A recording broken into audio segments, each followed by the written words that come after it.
ថ្ងៃនេះថ្ងៃបាត់ពី29នេះហើយដល់ថ្ងៃអាទិត្យខែ11ឆ្នាំ2025រៀបចំបោះរស់ហើយហត់គីមើលចម្រៀងតិចអានឹងនេះណាជប់ដើររកឃើញកសែឃើញអីយកបចដាក់នេះអង្គុយមើលពួកអានោះរើរស់ដាក់មកដុកអស់កណ្ឌីអាកកណោកាត់ពេញអត់នេះហើយរួមទៅវាអត់មានណាមើលថែអី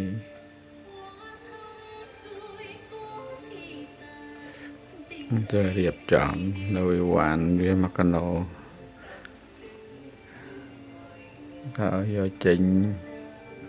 ទៅđểតឹងតែងពេលប្រាប់ថាចង់យកក៏បានទុកក៏បានព្រោះវាក៏មានកន្លែងទុកដែរដំបូងវាស្មានថា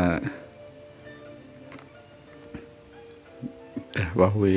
ចារៀបផ្ទះទិញគ្រប់មុខដាក់ពេញឥឡូវវាស្មានថាយើងនេះទៀតហ្នឹងវាស្មានថាយើងលុកទៀតថ្ងៃក្រោយមើលបានកាសទិញមកតាមមើលហើយយាយសេះនឹងក៏សួរថាជាពូឯងអត់លោកទេចេះអត់លោកថាអត់ទេហូក៏គាត់ថាគាត់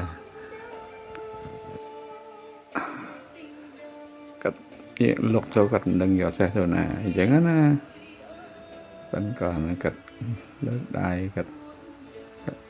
គាត់លីអត់លោករៀបចំមួយថ្ងៃហ្នឹងកាត់ស្មៅកាត់អីនោះក្រៅក៏អី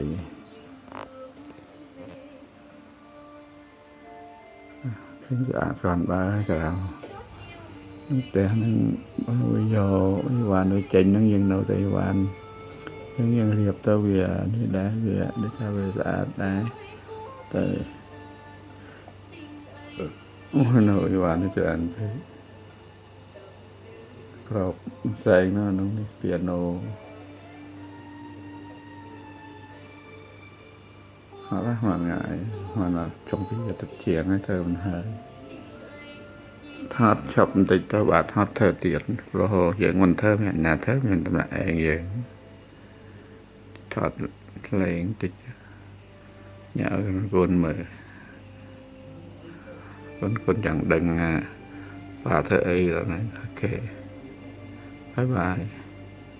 ថ្ងៃបាត់29ណា29ខែ11ឆ្នាំ2025នៅផ្ទះសពឋិនអូខេ36 30វិច36 30បាយបាយ